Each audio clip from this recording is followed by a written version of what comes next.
Amables televidentes, hoy en día la geopolítica, lo que está pasando en el Caribe, es sumamente importante y afecta a la República Dominicana.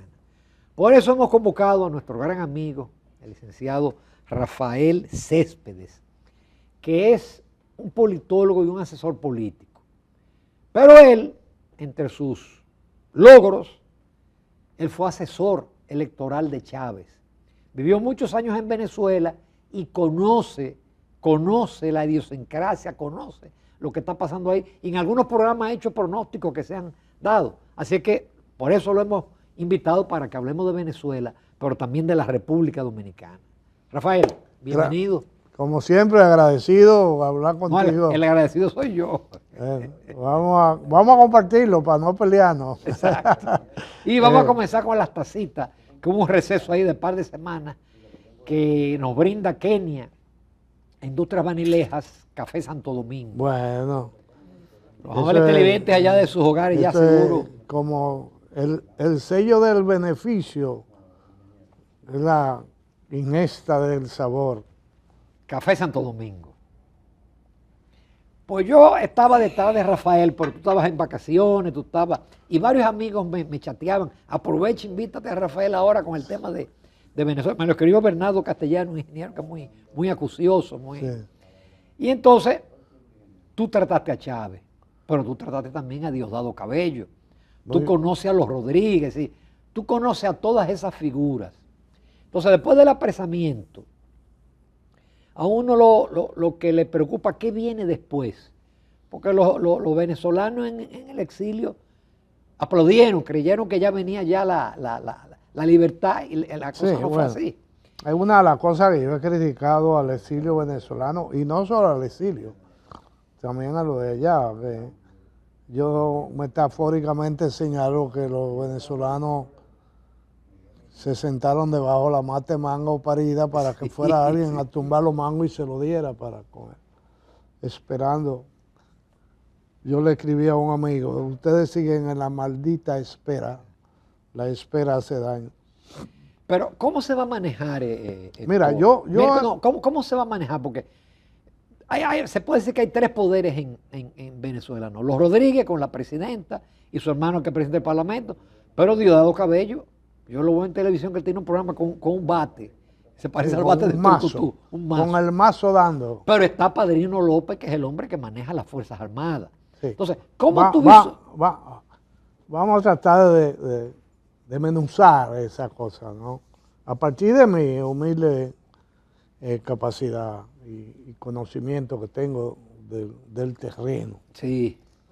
Mira, comencemos con que hay una fílmica de Hugo Chávez donde él presenta a Nicolás Maduro Moro como su sucesor político, a quien tiene sentado a su izquierda.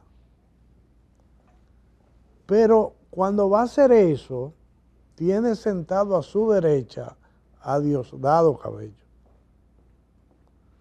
La gente la importancia que le da a esa fílmica es el anuncio que él hace. Se pierde, se olvida en analizar el porqué, el escenario que busca Nicolás Diosdado en un sitio donde van a presentar al sucesor. O sea, ¿por qué él? Eso fue como un metamensaje de Chávez, ¿no? Pero además, Chávez el día anterior había hecho un ejercicio político. ¿Cuál era? Había cambiado al ministro de la Defensa. Él llega de Cuba en la mañana, en la tarde cambia el ministro de Defensa y al otro día hace una rueda de prensa con Diosdado a su derecha y Nicolás a su izquierda. Y él dice: si me pasare algo, pido que apoyen a Nicolás Maduro. ¿Qué pasó ahí?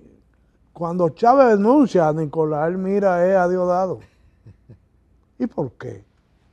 Yo estoy convencido que Nicolás Maduro no fue una selección o elección de Hugo Chávez. Fue una elección de Fidel Castro. Una petición especial porque Chávez 2 días antes le habían dicho, presidente, si acaso 2 meses de vida. Porque él se trató en Cuba. Se trató en Cuba y el mensaje de los médicos, la información de los médicos se le da a Fidel, no a Hugo. Quien le dice a Hugo la conclusión se llama Fidel Castro, no los médicos. Yo especulo ahora y digo, Fidel en una situación de eso, tipo tan llano, tan realista, te vas a morir en 2 meses, Hugo. Pero usted tengo una petición, esa es mi especulación. Necesito que está bien alineada. que me deje a alguien que corresponda, que no sea enemigo de nosotros. Y Diosdado no es amigo de nosotros. Que era el vicepresidente. Sí. Nicolás lo que era canciller. De ahí pasa a vicepresidente. En esos 2 meses de vida de Chávez, aunque lo anuncian 5 o 6 meses después, Chávez muere 3 meses antes del anuncio. Entonces Diosdado no es presidente porque no es pro-cubano. Esa información es importante para tú analizar lo que tú quieras. Maduro, que fue un estudiante en Cuba, sí era pro-cubano. De hecho, si tú observas y analizas, Diosdado va una vez a Cuba mientras Chávez está enfermo. Mientras que Nicolás toda la semana estaba en Cuba. Bien. ¿Qué tiene que ver el ministro de la Defensa con esa cosa? Que era un agente de Diosdado Cabello. Padrino López. Entonces, ¿qué te estoy diciendo? Él es heredero, pero tú sigues siendo el hombre de los guardias, ¿eh? Porque dice, en el caso que yo pido que mi sucesor, pero es para la izquierda que tú tienes que mirar, o sea, hay cosas en la comunicación que la gente no necesariamente domina. ¿Qué pasa entonces? ¿Cómo es esa composición de poder en Venezuela? Jorge Rodríguez llega al gobierno después de haber sido presidente del CNE, llega al gobierno por influencia del ex socio de su padre, que se llamó José Vicente Rangel, y Diosdado Cabello, no por Nicolás. La relación de Jorge Rodríguez con... Es el hermano de la presidenta Delcy Rodríguez. Y el jefe de ella, que es el otro detalle. O sea, es Delcy la presidente en funciones. Ahí se hace lo que dice Jorge Rodríguez, porque él es su hermanito mayor, él es su guía, él es su mentor. Ella no hace nada si ese muchacho, si el jefe de ella, su padre, porque él fue su papá casi en vida. Sí, porque el padre lo mataron en prisión o algo así, ¿no? Por lo menos murió en prisión. Eso es uno de los problemas que se dice que tiene Jorge Rodríguez, de que su papá lo asesinaron. Él estudia psiquiatría, dice la gente por eso, y viene con un trauma, pero además la gente no sabe quién fue el padrastro de ese muchacho. Sí.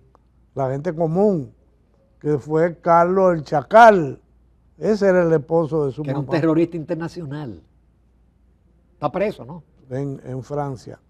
Entonces, yo digo que en Venezuela, entonces, el gobierno, yo sé esa cosa, yo estoy seguro que Trump lo domina más que yo. La información que yo estoy dando. Por supuesto.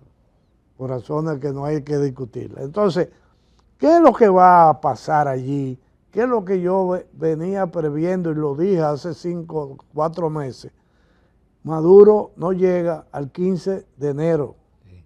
Recuerdo que tú lo dijiste. Yo dije eso, pero ¿por qué? Porque no es posible que el gobierno americano despliegue todas esas fuerzas y que se deje vencer de Nicolás Maduro al final. Eso no es posible. 2, no es posible que Trump despliegue esa fuerza y se meta en unos gastos de inversión económica para controlar el petróleo. Cuando Maduro lo ha invitado, vamos a negociar. Y manda a la petrolera, porque al gobierno venezolano le convenía eso. Entonces, ese no es el tema es político. ¿Qué quiere Trump entonces? Sacar a los chinos y los cubanos de ahí. E Irán también. Y a Irán que se va de paro. Irán que tiene mucho control o tenía mucho control con un aeropuerto que yo vengo diciendo hace mucho. O se ve un aeropuerto especial que hay en Ciudad Bolívar. Por ahí anda un aeropuerto medio clandestino que tiene importancia para Irán. Porque yo tengo información de cosas que pasan ahí. Entonces yo digo, el gobierno americano va a aplicar la 4D. Esa es mi teoría. ¿Cuáles son esas? La número 1 es el descabezamiento. Ya lo hizo. Hay que descabezar el gobierno venezolano. Ya eso está hecho. Y yo decía, y eso viene antes del 15 de enero. Porque Trump tiene una serie de cosas más adelante que tienen que estar unidas con eso. Porque lo de Venezuela no es fruto de Venezuela, es fruto de la geopolítica. Que yo asumo que el debacle, la terminación y lo que está pasando en Venezuela comenzó en Canadá. Cuando se reúnen Putin y Trump. Ahí ese tema hubo que tratarlo y Trump le dice, pongo yo la conversación de fresco, oye, yo necesito a Venezuela, yo tengo que sacar a los chinos de ahí. Vamos a resolver el problema de Ucrania, pero dejamos resolver el problema de Venezuela.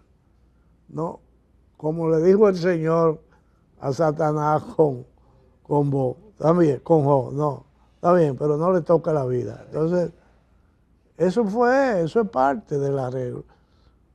¿Qué ha dicho Rusia después? ¿Qué ha dicho China después?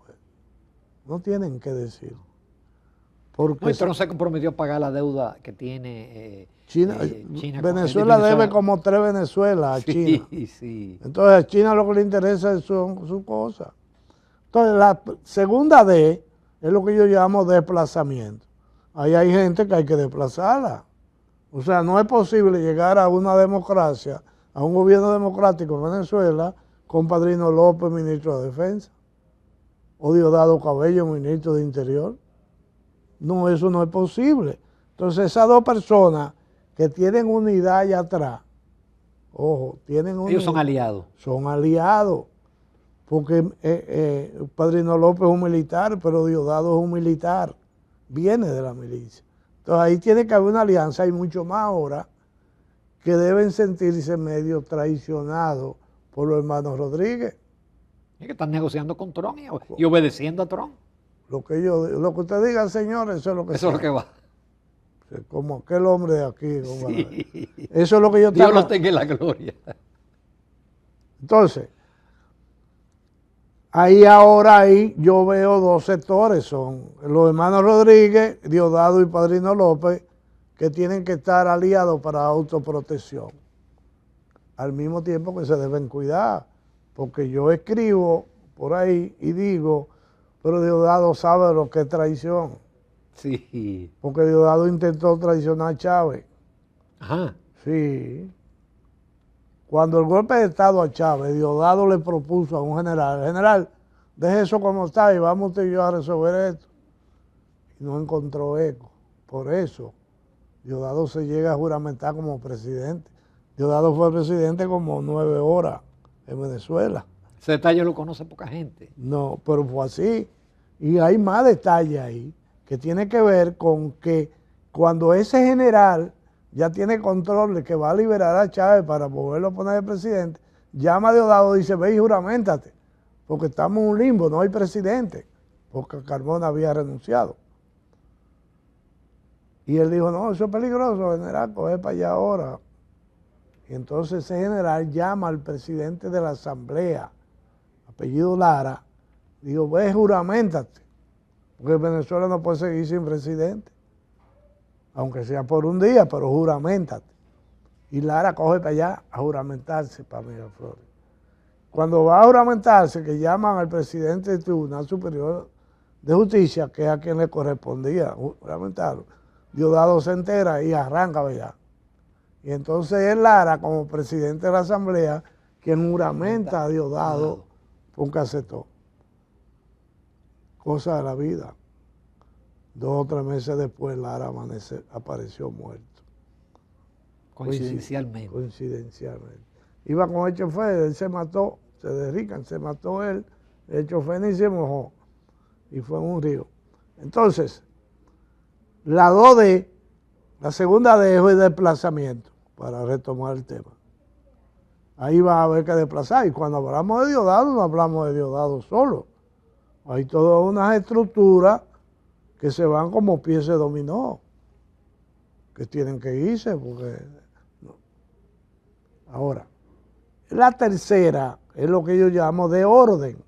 Ahí hay que poner orden, ahí hay que poner elementos, ahí hay que quitar el fiscal, ahí hay que cambiar el Tribunal Superior de Justicia, ahí hay que cambiar El órgano electoral. el CNE, el Consejo Nacional Electoral, hay que cambiarlo, porque lo que hay ahí es un comité de base del PSV. Entonces, hay que poner orden. Y lo tercero, que yo llamo, la cuarta y final, es el desarrollo. ¿Cómo vamos? Ahí van a entrar la petrolera, ahí viene un régimen de como consecuencia de eso vienen elecciones, y hay que quitar a Daisy y a los Rodríguez. Pero la oposición tendría que unirse. Está bien, pero en una situación de un CDE nuevo, siendo el hermanito y jefe de gobierno, el presidente de la Asamblea, hay que hacer cambios ahí también.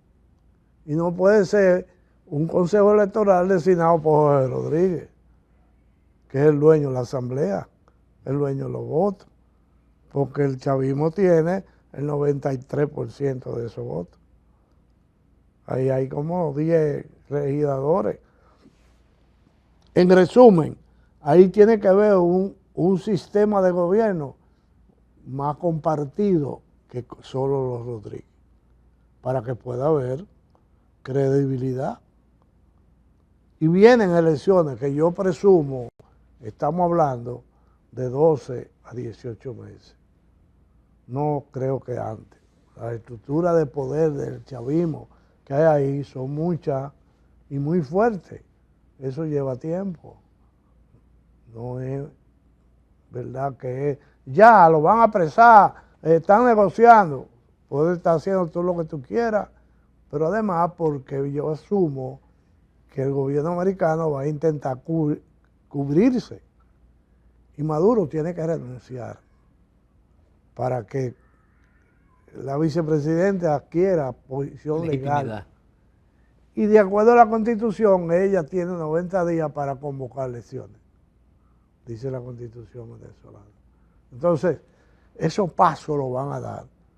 Y organizaron la situación que está en Venezuela, unas elecciones que se puedan hacer con democracia, con libertad, creíble, etcétera, no necesita menos de un año resolver cosas de la organización, y que Daisy siga diciendo sí señor, porque el día que diga cómo no, que no, se la llevan se va, porque ya le demostraron que pueden. Entonces, ¿qué falta? Que usted se arrodille diciéndolo, haciendo lo que está haciendo. Eso es lo que va a pasar en Venezuela. Vamos a una pausa, porque todavía nos queda algo de Venezuela, pero también, lógicamente, vamos a aprovechar el asesor político para hablar de República Dominicana. Con gusto. Volvemos en unos minutos, amables televidentes. Aprovechamos. Bien, pero los cambios en Venezuela también afectan a Cuba, que se nutría del petróleo y de la ayuda venezolana. Ya fue cortado por los Estados Unidos. ¿Cómo tú ves la situación de Cuba? Bueno, para comenzar, o el papel que jugó Cuba en Venezuela. Bueno, Cuba era, yo decía que el gobierno venezolano era gobernado por 5 jinetes sin caballo. Una metáfora donde me refería a Nicolás Maduro como cabeza visible de gobierno, pero no con el poder de tomar todas las decisiones. Diosdado Cabello como un poder militar y de la claque, porque donde está el poder, entre comillas, de Diosdado, es en la claque, o sea, en los malandros, como dicen ellos, gran parte de la cual están armados. Sí. pero sin ninguna capacitación real. Claro, un malandro se para en Villa Consuelo con 3 armas y los policías no pueden acercarse y amedrentan a cualquiera, pero cuando lleguen muchachitos como los que llegaron a buscar a Maduro, van a huir.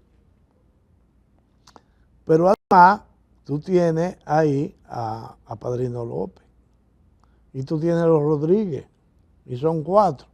Pero había un Enrique, que era un coronel cubano, que era parte de eso, que ya debe estar en Cuba. Observa que cuando Cuba dice la gente que fallecieron en el ataque a Maduro, eran coroneles, Sí. mayores, capitanes, tenientes, no eran cualquier cosa, no eran soldaditos no, gente entrenada y capacitada.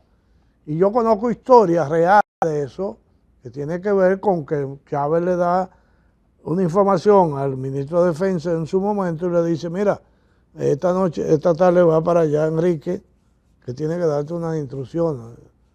Y ese general le dice, el cubano, dice, sí. Y le dijo, si lo manda, lo meto preso. Yo no voy a aceptar órdenes de un cubano, y mucho menos un coronel. Te equivocaste. Eso le costó el puesto, pero eso pasó. A ese nivel tenía de injerencia Cuba. Cuba, exacto. Ahí hace poco, tal vez una semana, salió un video del lugar donde vivían los jefes cubanos, algunos de ellos, porque otros vivían en el Hotel Alba, lo que era Hilton antes. Ellos tenían ahí el piso 7, que debe ya estar desalojado, era de ellos entero, porque desde ahí ellos actuaban con equipo y esas cosas. Bueno, esa gente ya se fueron, que son los segundos desplazados. Después de Maduro, el desplazamiento se comienza con los cubanos que ya han ido emigrando de 3 o 4 mil personas, no son 3 gente. Por lo menos 5. Había muchos médicos. Entre médicos habían solo 3.000 y algo. Y entonces los otros, yo lo estimo en unos 5.000. Eso han sido desplazados. Si quedan 2 es por loco. Cuba es la segunda pieza de dominó que va para abajo. Primero porque ya no tiene el apoyo venezolano, que era un chorro. ¿Qué pasaba con el petróleo en Cuba? Que lo mandaban, pero Cuba lo que hacía era venderlo. Exacto. Para producir divisas. Por eso tú ves que hay en Cuba ahora a veces una semanita sin luz. ¿Y cómo lo van a tener? No, ellos vendían el petróleo. Entonces a mí me luce, dada la situación social que además se está viviendo en Cuba, que es cuestión de tiempo para que este año el gobierno cubano cambie de sistema. Eso viene. Y no olvide a Nicaragua. Nicaragua, donde realmente el gobierno de una mujer, eso yo creo que va parejo con Cuba por ahí. Es más, yo creo que ellos están disputando quién cae primero. Eso es seguro, eso viene. Ya para terminar con Venezuela, se habla de que Maduro fue traicionado, que la única manera de poderlo ubicar y saber sus movimientos, un hombre que estaba tan protegido, fue por alguna traición. Yo creo que sí. Yo creo que alguien se ganó 50 millones de dólares. De dólares, porque el sistema de la CIA fue muy efectivo. Y no había manera de solo por medio electrónico, determinar con tanta precisión, ya salió, ya está llegando, le quedan 8 minutos. Entonces calcular helicóptero, carro, caravana, está, ¡pum!, junto. Observa que a Maduro le faltaron como 5 segundos para salvarse. Sí. O sea, fue una precisión milimétrica. No era lo suizo. Sin duda que fue así. Entonces, eso no era posible sin que alguien dijera, ya comenzó. Que según tengo entendido, él estaba en Fuerte Tiuna, en la Viñeta, que está un lateral de Fuerte Tiuna, relativamente cerca. Yo conozco muy bien la Viñeta porque yo tuve oficina ahí, o sea que puedo hacerte un plano de la Viñeta completo. Entonces, es una casa presidencial donde Chávez vivió en la etapa de presidente electo. Y desde ahí fue que organizamos el gobierno, toda esa cosa, la juramentación, esa cosa. Entonces, de ahí a Fuerte Tiuna, el trayecto es relativamente corto. No creo que en una caravana presidencial, que tú sabes que tiene Franco Libre, no creo que pase de 8 minutos. Entonces, poder calcular con exactitud para que lleguemos juntos de tal sitio a tal sitio, a un punto, eso no puede ser de otra manera que con alguien que está en proceso de información.